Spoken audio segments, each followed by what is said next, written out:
Revista Espírita, Jornal de Estudos Psicológicos, ano 4, setembro de 1861, número 9. O estilo é o homem. Polêmica entre vários espíritos. Sociedade Espírita de Paris. Na sessão da Sociedade, 19 de julho do corrente ano, o espírito Lamennais deu espontaneamente a dissertação que se segue sobre o aforismo de Buffon. O estilo é o homem, por intermédio do senhor Didier Médium. Julgando-se atacado, Buffon replicou alguns dias mais tarde, servindo-se do senhor Dambel. Depois, sucessivamente, o Visconde de Lunay, nota 132. Ora aparece grafado Visconde de Lunay, ora Visconde de Lunay. Preferimos esta última. Senhora Delphine de Girardin, Bernardin de Saint-Pierre, nota 133. Jacques-Henri Bernardin de Saint-Pierre, 1737-1814, escritor e botânico francês. E outros entram na lista. É esta polêmica tão curiosa quanto instrutiva que reproduzimos integralmente. Notar-se-á que não foi provocada nem premeditada e que cada espírito veio espontaneamente nela tomar parte. Lamennais abriu a discussão, os outros o seguiram. Dissertação de Lamennais. Médium, senhor A. Didier. Há no homem um fenômeno muito estranho, a que chamo de fenômeno dos contrastes. Refiro-me, antes de tudo, às naturezas de Escol. De fato, as encontrais no mundo dos espíritos, cujas obras poderosas divergem estranhamente da vida privada e dos hábitos de seus autores. Disse o senhor Buffon, o estilo é o homem. Infelizmente, esse grão-senhor da elegância e do estilo encarava os demais autores exclusivamente do seu ponto de vista. Aquilo que podia perfeitamente aplicar-se a ele está longe de ser aplicado a todos os outros escritores. Tomamos aqui o vocábulo estilo em sentido mais amplo e na sua mais larga acepção. Em nossa opinião, o estilo será a maneira grandiosa, a forma mais pura pela qual o homem apresentará suas ideias. Todo o gênio humano está aqui, diante de nós, e com uma vista de olhos contemplamos todas as obras da inteligência humana. Poesia na arte, na literatura e na ciência. Longe de dizer como Buffon, o estilo é o homem. Talvez diremos de maneira menos concisa, menos significativa, que o homem, por sua natureza mutável, difusa, contestadora e revoltada, muitas vezes escreve contrariamente à sua natureza original, às suas primitivas inspirações. Direi mesmo, mais em oposição às suas crenças. Muitas vezes, lendo as obras de alguns dos grandes gênios de um ou de outro século, nós nos dizemos: que pureza, que sensibilidade, que crença profunda no progresso, que grandeza! Depois se sabe que o autor, longe de ser o autor moral de suas obras, não é senão o autor material, imbuído de prejuízos e ideias pré-concebidas. Aí está um grande fenômeno, não apenas humano, mas espírita. Muito frequentemente, pois, o homem não se reflete em suas obras. Diremos também quantos poetas debilitados, embrutecidos, E quantos artistas desiludidos sentem, de repente, uma centelha divina a iluminar-lhe a inteligência? Ah, é que então o homem escuta algo que não vem dele mesmo. Ouve o que o profeta Isaías chamava a pequeno sopro e que nós chamamos os espíritos. Sim, eles sentem em si essa voz sagrada, mas, esquecendo Deus e a sua luz, atribuem a si mesmos. Recebem a graça na arte, como outros a recebem na fé, e algumas vezes ela toca os que pretendem negá-la. Lamennais. Réplica de Buffon, médium Sr. d'Ambert. Disseram que fui um gentil homem das letras e que meu estilo, muito apuradinho, cheirava a pó de arroz e a tabaco da Espanha. Não é a consagração mais certa dessa verdade.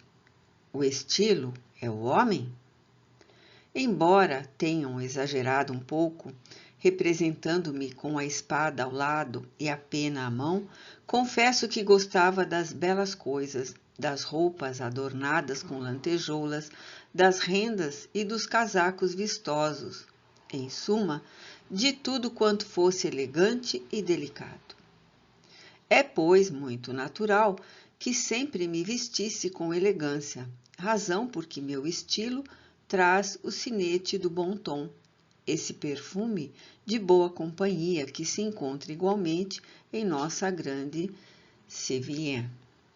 Que quereis?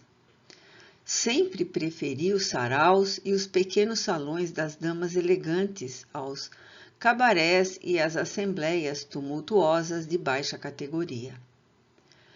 Permitir-me-eis, pois, apesar da opinião emitida por vosso contemporâneo Lamennais, manter meu judicioso aforismo, apoiando-o com alguns exemplos tomados entre vossos autores e filósofos modernos. Uma das desgraças de vosso tempo é que muitos fizeram da pena uma profissão. Mas deixemos esses artistas da pena que, semelhantes aos artistas das palavras, escrevem indiferentemente pró ou contra tal ideia, conforme são pagos e gritando segundo o tempo. Viva o rei, viva a Liga. Nota 134. Liga. Alusão ao movimento político-religioso que se opôs a Henrique III, Valois, e prosseguiu contra o seu sucessor e ex-cunhado, Henrique IV Bourbon, no período mais exacerbado das chamadas Guerras da Religião na França. Deixemo-los. Esses não são, para mim, autores sérios. Vejamos, abade, não vos ofendais se tomo a vós mesmo como exemplo.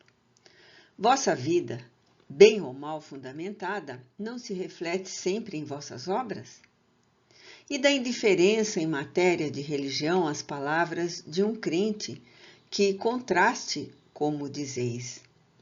Todavia, vosso tom doutoral e tão categórico, tão absoluto, numa como noutra dessas obras. Haveis de concordar que sois bilioso, padre, e destilais vossa bile em amargos lamentos em todas as belas páginas que deixastes. Em sobrecasaca abotoada, como em sotaína, ficastes classificado, meu pobre Lamennais. Ora, vamos, não vos zangueis, mas convinde comigo que o estilo é o homem. Se passo de Lamennais a Scribe, nota 135, Augustin Eugène Scribe, 1791-1861, dramaturgo e libretista francês. Compôs cerca de 500 peças entre comédias, vaudevilles, dramas e ópera. Publicou alguns romances, mas que não obtivessem tanto sucesso quanto suas obras dramáticas, e durante anos foi a figura dominante da vida teatral em Paris. O homem feliz se reflete nas tranquilas e pacíficas comédias de costumes. Ele é alegre, feliz e sensível. Semeia a sensibilidade, a alegria e a felicidade em suas obras. Nele, jamais o drama, jamais o sangue, apenas alguns duelos sem perigo para punir o traidor e o culpado. Vede em seguida Eugène Sue, nota 136.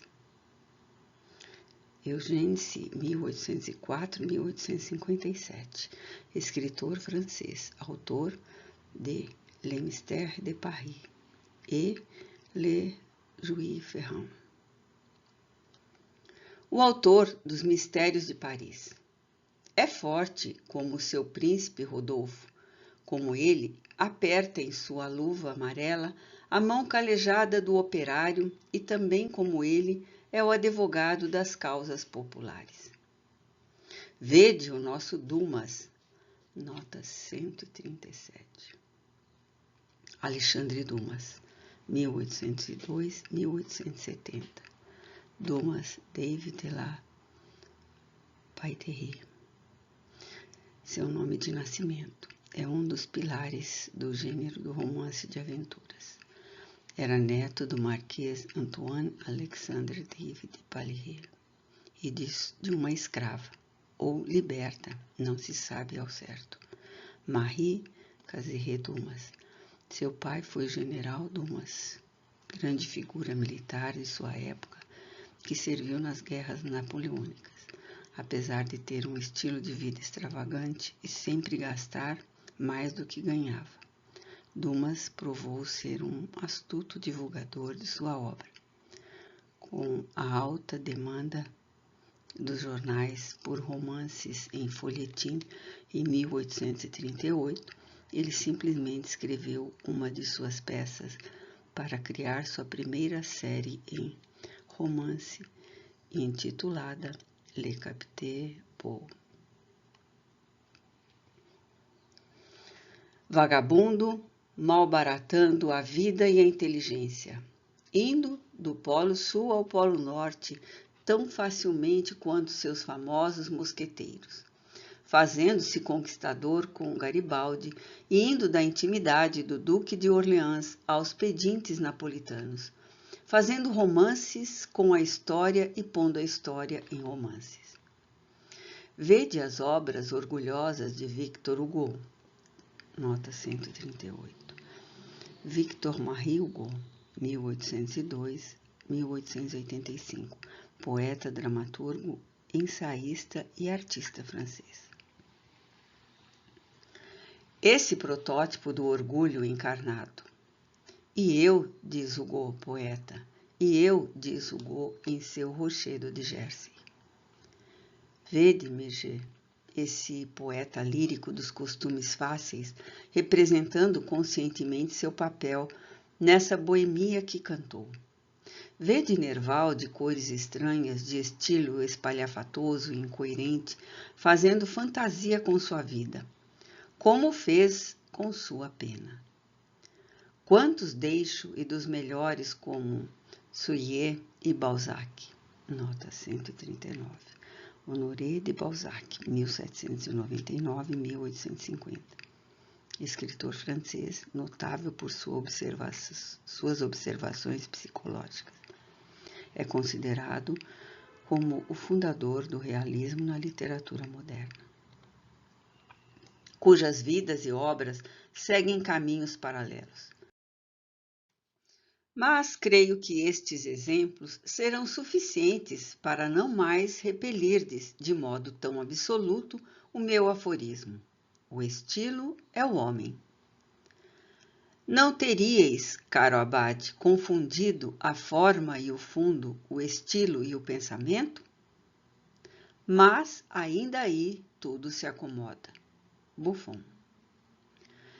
Perguntas dirigidas a Buffon a propósito de sua comunicação.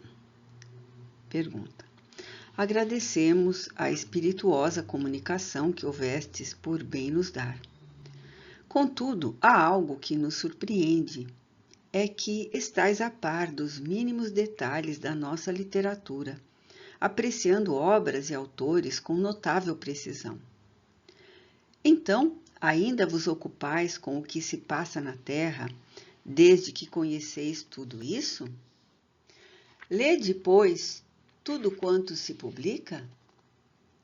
Tende a bondade de dar uma explicação que será muito útil à nossa instrução. Resposta: não precisamos de muito tempo para ler e apreciar. Num único golpe de vista, apanhamos o conjunto das obras que nos atraem a atenção. Todos nós nos ocupamos com muito interesse do vosso caro grupinho, daqueles a quem chamais homens eminentes. Não acreditareis quantos acompanham com benevolência os progressos do Espiritismo.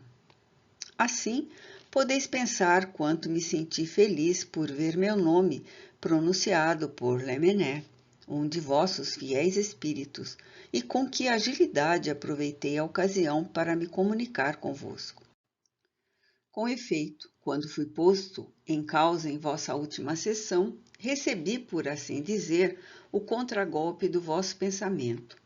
E não querendo que a verdade que eu havia proclamado em meus escritos fosse derrubada sem ser defendida, roguei a Erasto que me emprestasse seu médium para responder às asserções de Lamennais. Por outro lado, deveis compreender que cada um de nós permanece fiel às suas preferências terrenas.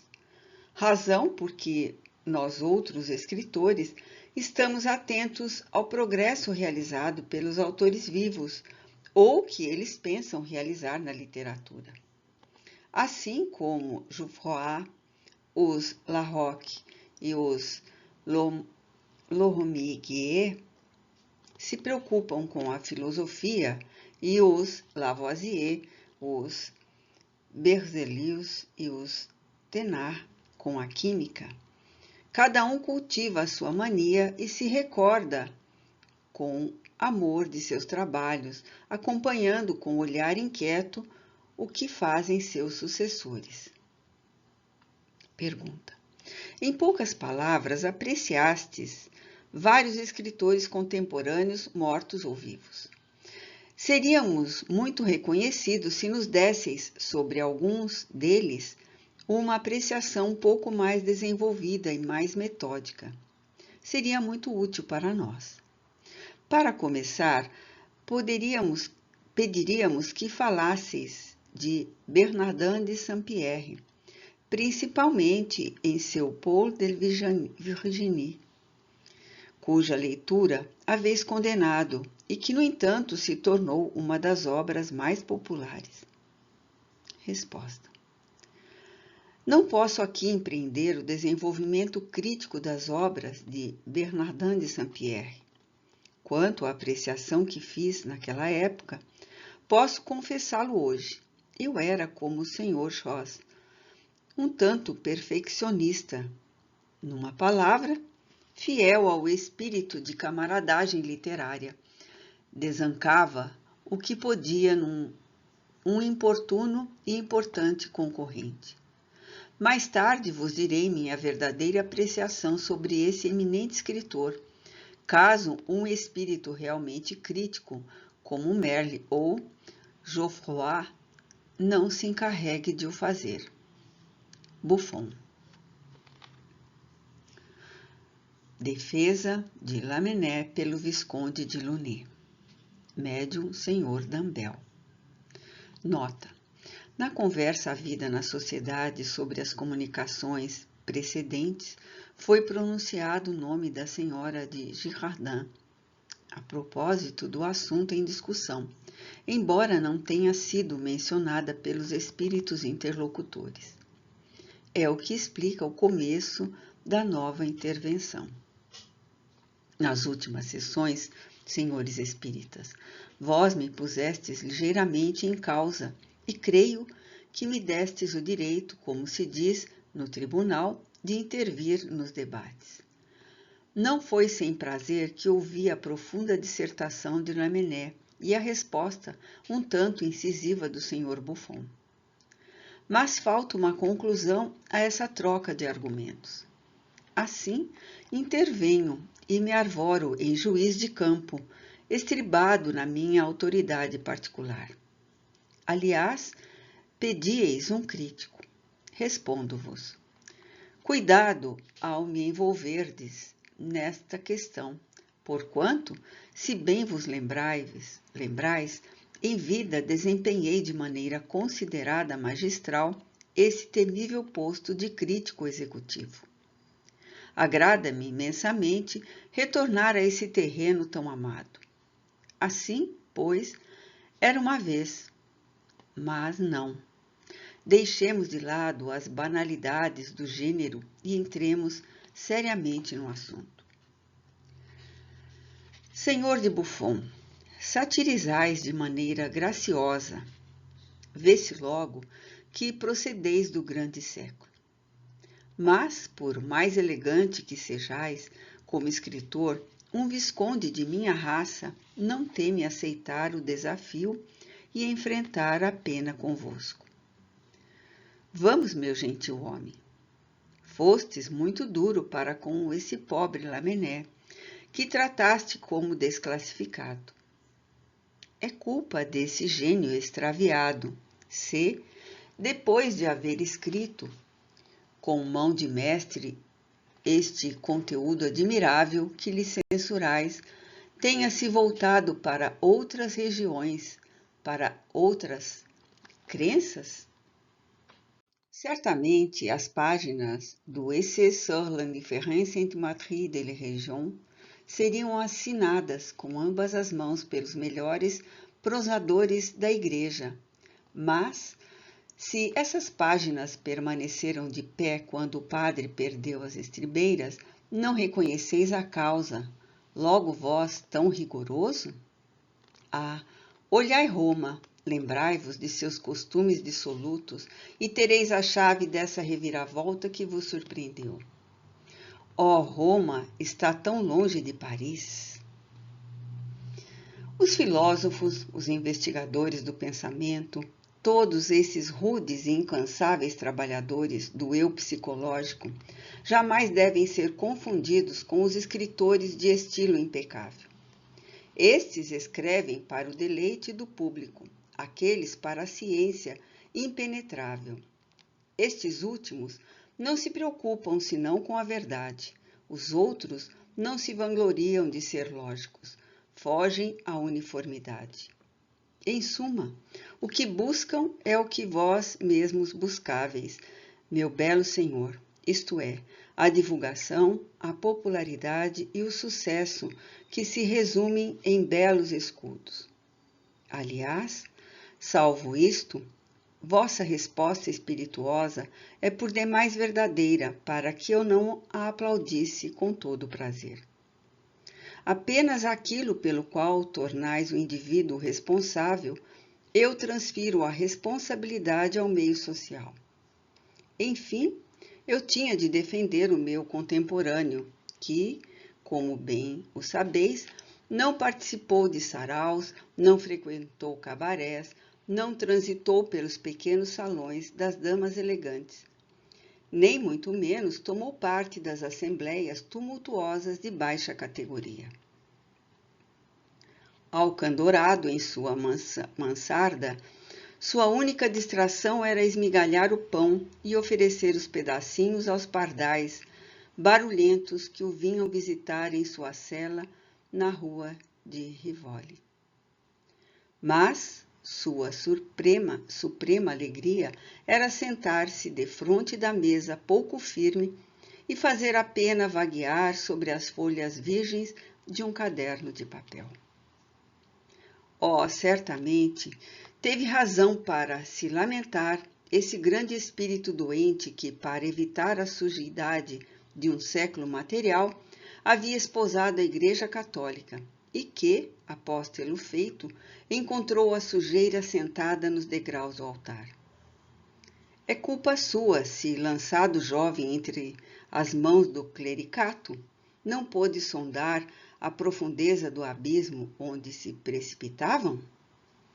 Sim, ele tem razão de manifestar os seus amargos lamentos, como dizeis. Não é a imagem viva de uma educação mal dirigida e de uma vocação imposta?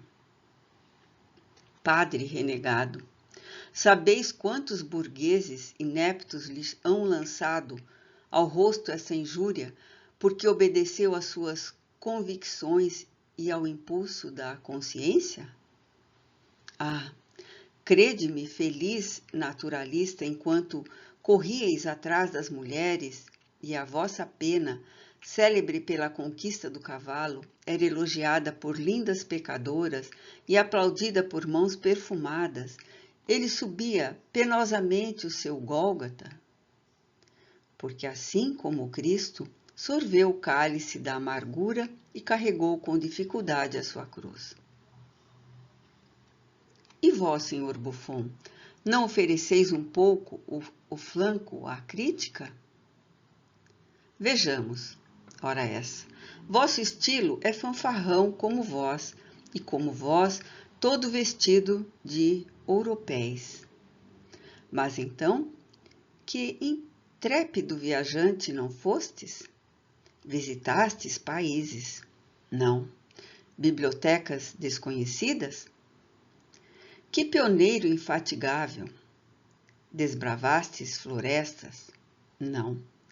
Manuscritos inéditos jamais vistos. Reconheço que cobristes os vossos ricos despojos com um verniz brilhante, que é bem vosso. Mas, de todos esses volumes enfadonhos, o que há de seriamente vosso como estudo, como fundo? A história do cão, do gato ou do cavalo, talvez? Ah, Lamennais escreveu menos que vós, mas tudo é realmente dele, senhor Buffon. A forma e o fundo. Outro dia vos acusavam de haver ignorado o valor das obras do bom Bernardin de Saint-Pierre.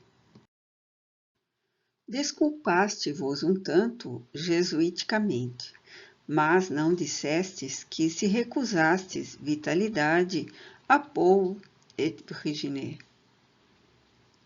Foi porque em obras desse gênero ainda não estáveis na Grande Scuderie, nota 140.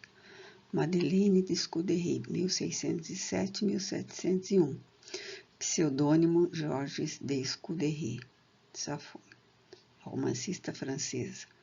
Sua obra literária marca o clímax do movimento literário francês do século XVII. No Grand Cyrus, Artamen ou Le Grand Cyrus, de Madeleine Scudéry, novela originalmente publicada em 10 volumes no século XVII. E no País do Tendré, 142, Carte de Tendré. É um mapa criado por várias mãos em 1656 para ilustrar o romance Clélie Histoire romaine, de Madeleine Scudéry. Metáfora de uma virgem no espaço geográfico imaginário que traçaria diversas possibilidades de histórias de amor e romances. Enfim, em todos esses trastes sentimentais que fazem tão bem hoje aos alfabarristas, esses negociantes de roupas da literatura. Ah, senhor Buffon, começais a cair muito baixo na estima desses senhores, ao passo que o utopista Bernardin conservou uma posição elevada. A paix universelle, uma utopia. Paul et Virginie, uma utopia. Vamos, vosso julgamento foi anulado pela opinião pública.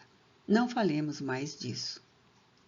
Palavra de honra, tanto pior, pusestes a pena em minha mão, uso-a e abuso. Isto vos ensinará, caros espíritas, a vos inquietardes com uma mulher pedante e aposentada como eu, e a pedir notícias minhas. Esse caro escribe nos chegou de todo estupefato com esses últimos meios sucessos. Queria que nos erigíssemos em academia. Falta-lhe a palma verde. Era tão feliz na terra que ainda hesita em assumir a sua nova posição. Ah, ele se consolará vendo que suas peças voltam a ser apresentadas e por algumas semanas não aparecerá mais. Ultimamente, Gerard de Nerval vos deu uma encantadora fantasia inacabada. Esse espírito caprichoso irá terminá-la? Quem sabe? Todavia, queria concluir que o verdadeiro do sábio, não estando no verdadeiro, o belo do pintor, não estando no belo, e a coragem da criança sendo mal recompensada, ele fez muito bem em seguir os desvios de sua cara fantasia. Visconde de Lunet, Delphine de Girardin. Nota: ver mais adiante Fantasia, por Gerard de Nerval. Resposta de Buffon ao Visconde de Lunet. Convidai-me a voltar a um debate ao qual firmemente recusei por não ter o que dizer.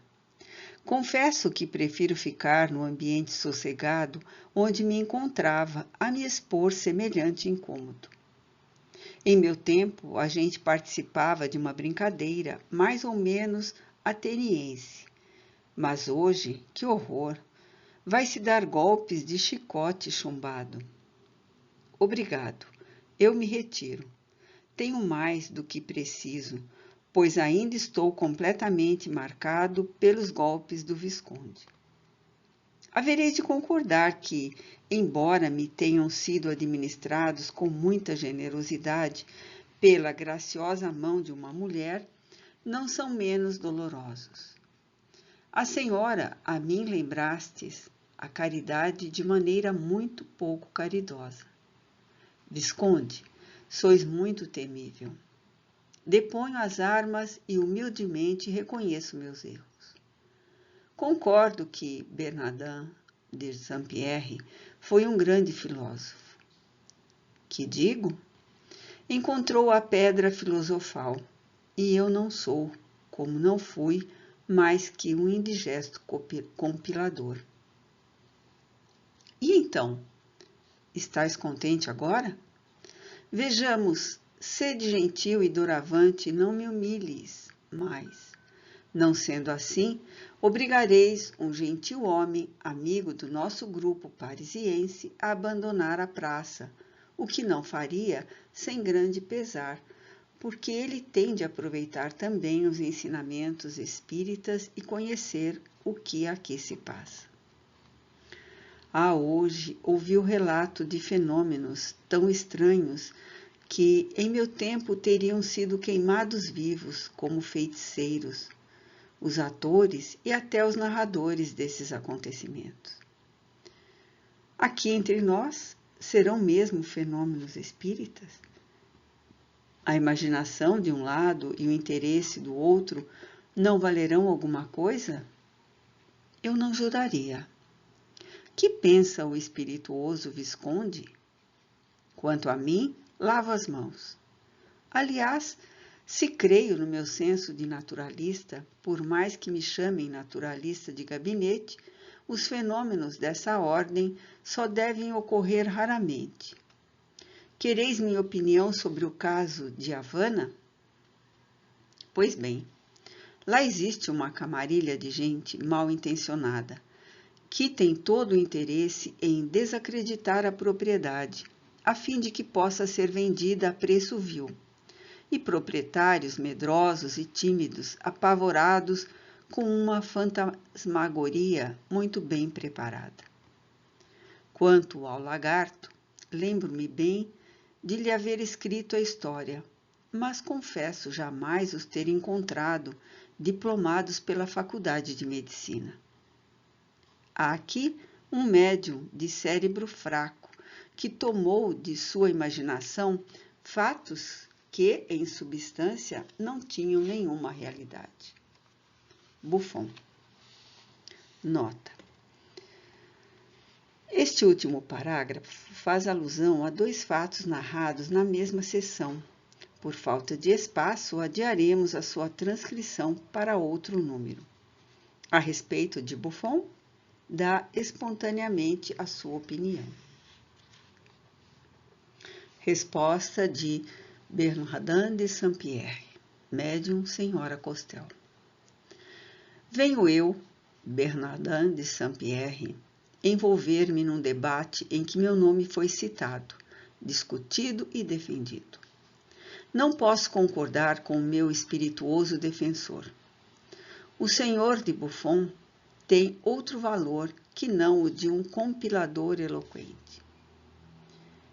Que importam os erros literários de um julgamento muitas vezes tão fino e delicado para as coisas da natureza e que não foi desviado senão pela rivalidade e o ciúme profissional?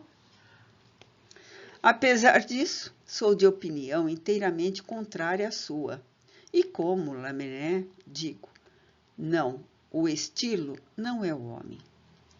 Disto sou uma prova eloquente.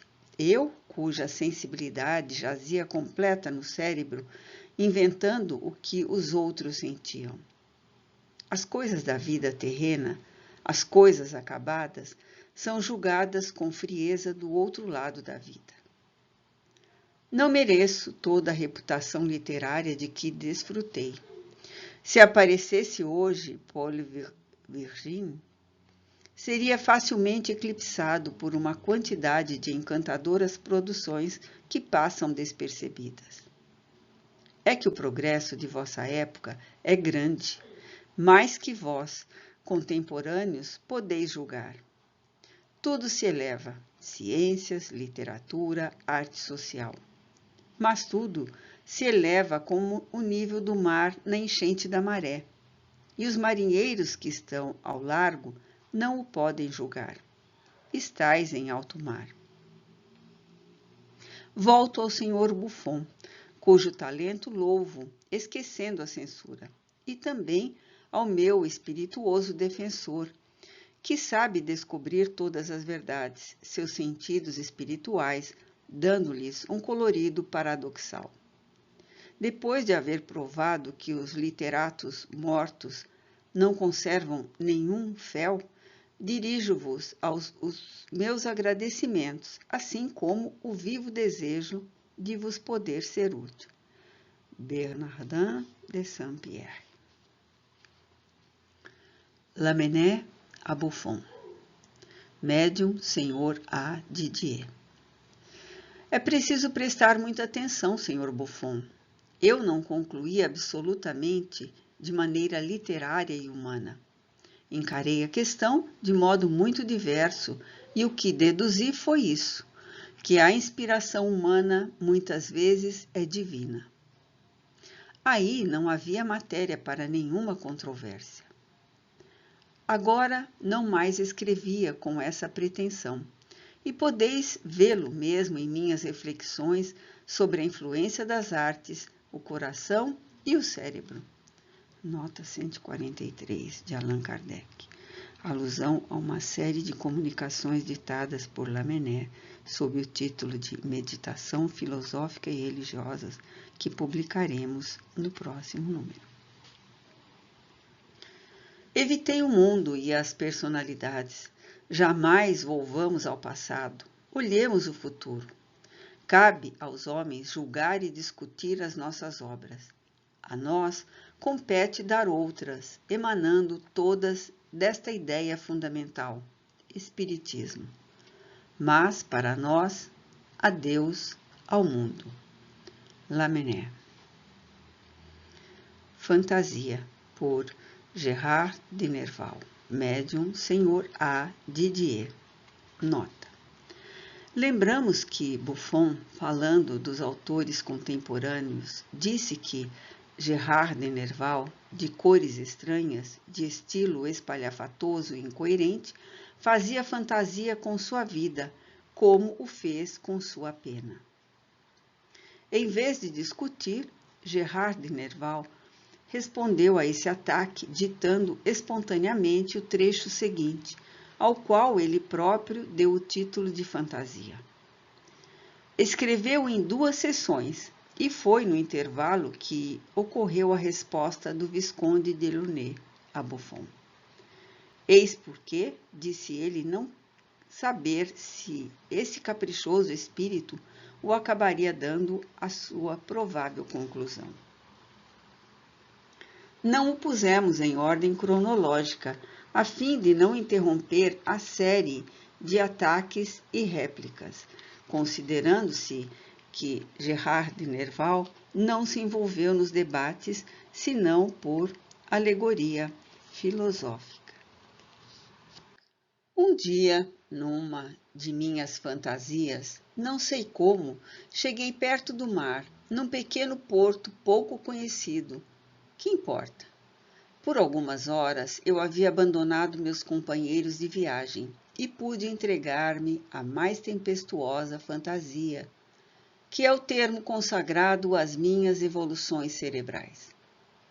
Todavia, não se deve crer que a fantasia seja sempre uma menina louca, entregue às excentricidades do pensamento. Muitas vezes, a pobre mocinha ri para não chorar e sonha para não cair. Frequentemente, seu coração está ébrio de amor e de curiosidade, enquanto sua cabeça se perde nas nuvens. Talvez seja porque muito ama essa pobre imaginação. Deixai-a, pois, vaguear, pois ama e admira. Assim eu estava com ela um dia a contemplar o mar, cujo horizonte é o céu, quando, em meio à minha solidão, a 2 avistei, palavra de honra, um velhinho condecorado. Tivera tempo de o ser, felizmente, pois estava muito abatido, mas seu ar era tão positivo, tão regulares os movimentos, que essa sabedoria e essa harmonia em sua aparência substituíam os nervos e os músculos entorpecidos. Sentou-se, examinou bem o terreno e assegurou-se de que não seria picado por um desses bichinhos que pululam na areia da praia. Depois, deixou de lado sua bengala de castão dourado. Mas imaginai o meu espanto quando ele colocou os óculos. Óculos para ver a imensidade. Fantasia deu um salto terrível e quis atirar-se sobre ele. Consegui acalmá-la com muita dificuldade. Aproximei-me, oculto por uma rocha, e apurei os ouvidos para melhor escutar. Eis então a imagem de nossa vida. Eis o grande todo, profunda verdade. Eis, pois, nossas existências elevadas e baixas, profundas e mesquinhas, revoltadas e calmas. Ó vagas, vagas, grande flutuação universal. Depois, o velhinho só falou para si mesmo. Até então, fantasia mantivera-se calma e ouvia religiosamente. Porém, não se contendo mais, soltou uma longa gargalhada. Só tive tempo de tomá-la nos braços e abandonamos o velhinho. Na verdade, dizia Fantasia, ele deve ser membro de alguma sociedade erudita. Depois de ter corrido durante algum tempo, percebemos uma tela de pintor representando uma falésia a mergulhar no mar. Olhei, ou antes, olhamos a tela. Provavelmente o pintor procurava outro sítio nas redondezas. Após olhar a tela, fitei a natureza, e assim, alternativamente. Fantasia quis rasgar a tela. Só à custa de muito esforço pude contê-la. Como, disse-me ela, são 7 horas da manhã e vejo nesta tela um efeito que não tem nome. Compreendi perfeitamente o que Fantasia me explicava. Realmente, essa menina maluca tem senso, dizia a mim mesmo, querendo afastar-me. Escondido, o artista tinha seguido as menores nuances de minha expressão. Quando seus olhos encontraram os meus, foi um choque terrível, um choque elétrico. Lançou-me um desses olhares soberbos que parecem dizer: vermezinho. Dessa vez, Fantasia ficou aterrada por tanta insolência e o viu retomar a paleta com estupefação. Tu não tens a paleta da Lorena, disse-lhe ela sorrindo. Depois, voltando-se para mim, já vimos o verdadeiro e o belo, falou-me ela. Procuremos então um pouco o bem. Após ter escalado as falésias, avistei um menino, um filho de pescador, que bem poderia ter 13 ou 14 anos. Brincava com um cachorro e corriam um atrás do outro, este a latir, aquele a bradar. De repente ouvi gritos no ar, que pareciam vir debaixo da falésia. Imediatamente, o menino atirou-se de um salto só por um atalho que levava ao mar. Apesar de todo o seu ardor, Fantasia teve dificuldade em segui-lo. Quando cheguei na parte inferior da falésia, vi um espetáculo terrível. O menino lutava contra as vagas e trazia para a costa um infeliz que se debatia contra ele, seu salvador.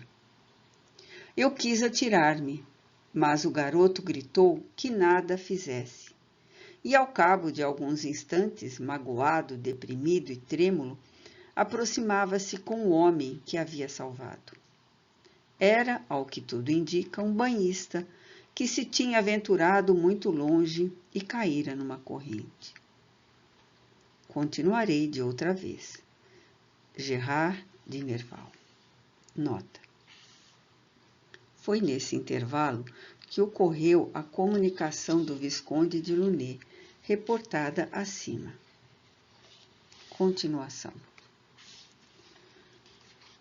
Depois de alguns instantes, o afogado pouco a pouco voltava à vida, mas apenas para dizer: é incrível, logo eu que nado tão bem.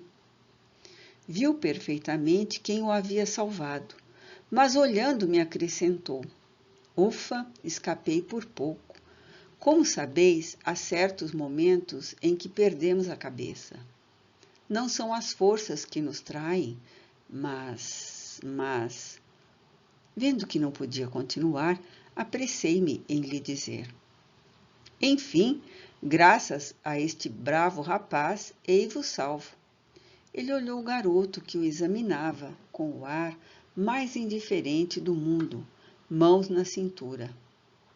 O senhor pôs-se a sorrir. Contudo, é verdade, disse, saudando-me em seguida. Fantasia quis correr atrás dele. Deixa pra lá, disse ela, mudando de ideia. De fato, é muito natural. O rapazola o viu afastar-se. Depois, voltou ao seu cão. Desta vez, Fantasia chorou. Gerard de Nerval.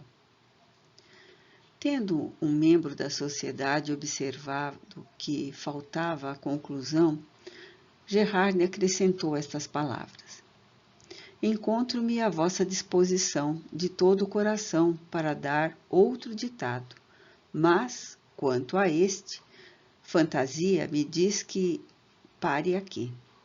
Talvez esteja errada. Ela é tão caprichosa. A conclusão havia sido dada antecipadamente pelo Visconde de Lunet. Conclusão de Erasto. Depois do torneio literário e filosófico ocorrido nas últimas sessões da Sociedade, ao qual assistimos com vera satisfação, julgo necessário, do ponto de vista puramente espírita, comunicar-vos algumas reflexões que me foram suscitadas por esse interessante debate, no qual, aliás, não quero intervir de modo nenhum. Antes de mais, porém, deixai que vos diga que, Se vossa reunião foi animada, esta animação nada significou em relação a que reinava entre os grupos numerosos de espíritos eminentes que essas sessões quase acadêmicas tinham atraído. Ah, certamente, se vos tivesseis tornado vidente instantaneamente, teríeis ficado surpreso e confuso perante esse aerópago superior. Mas não é minha intenção desvendar-vos hoje o que se passou entre nós. Meu objetivo é unicamente fazer que entendais algumas palavras sobre o proveito que deveis tirar dessa discussão no que respeita vossa instrução espírita.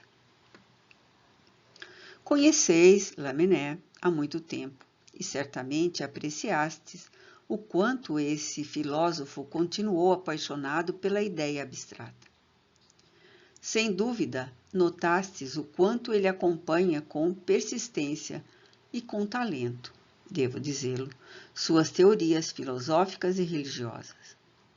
Logicamente, deveis deduzir que o ser pessoal pensante prossegue, mesmo depois da tumba, seus estudos e trabalhos e que por meio dessa lucidez que o apanágio particular dos espíritos, comparando seu pensamento espiritual com o seu pensamento humano, deve eliminar tudo quanto o obscurecia materialmente. Muito bem, o que é verdadeiro para Lamennais o é igualmente para os outros, e cada um, no vasto país da erraticidade, conserva suas aptidões e sua originalidade. Buffon, Gerard de Nerval, o Visconde de Launay, Bernardin de Saint-Pierre conservam, como Lamennais, os gostos e a forma literária que observáveis neles quando vivos. Creio inútil chamar vossa atenção sobre essa condição de ser do nosso mundo de além-túmulo, para que não venhais a crer que abandonamos instantaneamente nossas inclinações, costumes e paixões quando despirmos as vestes humanas. Na Terra, os espíritos são como prisioneiros que a morte deve libertar. No entanto, assim como aquele que está sob grades tem as mesmas propensões, conserva a mesma individualidade quando em liberdade, os espíritos conservam suas tendências, originalidades e aptidões ao chegarem entre nós. Contudo, à exceção dos que passaram, não por uma vida de trabalho e de provas, mas por uma vida de expiação, como os idiotas, os cretinos e os loucos, suas qualidades inteligentes, mantidas em estado latente, não despertam senão a saída da prisão terrestre. Como pensais, isto deve estender-se do mundo espírita inferior ou médio, e não dos espíritos elevados, libertos da influência corporal. Ides tomar as vossas férias, senhores associados. Permiti que vos dirija algumas palavras amigas antes de nos separarmos por algum tempo. Creio que a doutrina consoladora que vos viemos ensinar só conta entre vós com adeptos fervorosos. Eis porque, como é essencial que cada um se submeta à lei do progresso, julgo dever aconselhar-vos a examinar perante vós que proveito haveis tirado pessoalmente de nossos trabalhos espíritas e que progresso moral disso resultou em vossos meios recíprocos. Porque, bem o sabeis, não basta dizer sou espírita e encerrar essa crença no seu íntimo. O que vos é indispensável saber é se vossos atos estão de acordo com as prescrições de vossa nova fé, que nunca seria demais repetir. É amor e caridade. Que Deus seja convosco. Erasto. Conversas familiares de além-túmulo. A pena de Talião. Nota 144. Vídeo Céu e Inferno. Segunda parte, capítulo 8. Antônio B. Enterrado vivo. A pena de Talião. Sociedade, 9 de agosto de 1861. Médium, Senhor Dambera. Um correspondente da sociedade lhe transmite a seguinte nota. O senhor Antônio B., um de meus parentes, escritor de mérito, estimado por seus concidadãos, tendo desempenhado com distinção e integridade funções públicas na Lombardia, caiu há cerca de 6 anos em consequência de um ataque de apoplexia, num estado de morte aparente que, infelizmente, como algumas vezes sucede em casos tais, a sua morte foi considerada real, concorrendo ainda mais para o engano os vestígios da decomposição assinalados no corpo. 15 dias depois do enterro, uma circunstância fortuita levou a família a determinar a exumação. Tratava-se de um medalhão, por acaso esquecido no caixão. Qual não foi, porém, o espanto dos assistentes quando, ao abrir aquele, notaram que o corpo havia mudado de posição, voltando-se de bruço e, coisa horrível, em uma das mãos havia sido comida, em parte, pelo defunto. Ficou então patente que o infeliz Antônio B. fora enterrado vivo e deveria ter sucumbido sob a ação do desespero e da fome. Seja como for, desses tristes acontecimentos e de suas consequências morais, não seria interessante, do ponto de vista espírita e psicológico, fazer um inquérito no mundo dos espíritos? 1. Evocação de Antônio B. Resposta. Que quereis de mim? 2.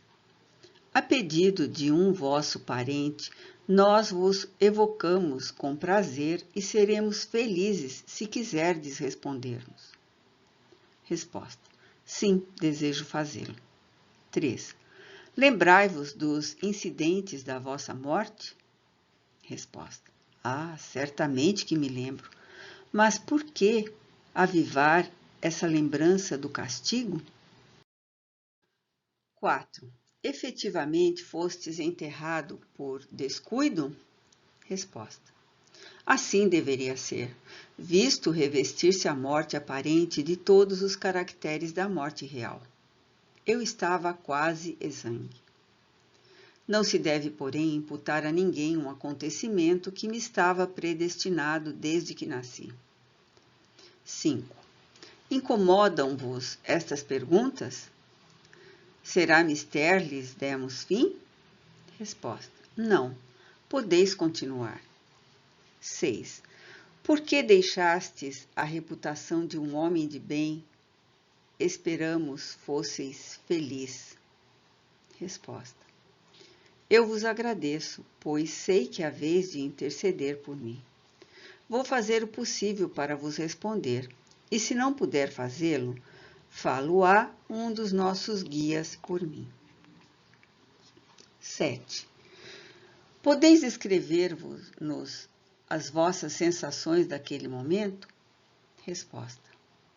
Que dolorosa provação senti-me encerrado entre 4 tábuas, tolhido, absolutamente tolhido. Gritar? Impossível. A voz, por falta de ar, não tinha eco. Que tortura do infeliz que em vão se esforça para respirar num ambiente limitado. Eu era qual condenado à boca de um forno, abstração feita ao calor.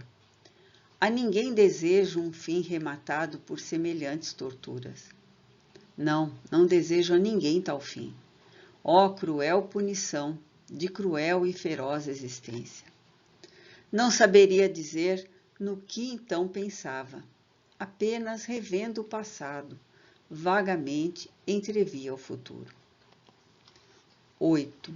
Dissestes, cruel punição de feroz existência.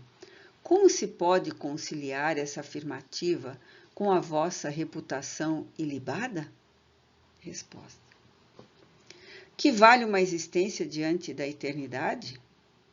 Certo, procurei ser honesto e bom na minha encarnação, mas eu aceitara tal epílogo previamente, isto é, antes de encarnar.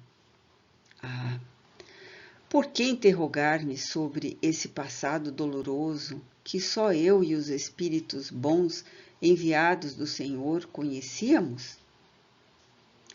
Mas, visto que assim é preciso, dir-vos-ei que, numa existência anterior, eu emparedara uma mulher, a minha, viva num sepulcro subterrâneo.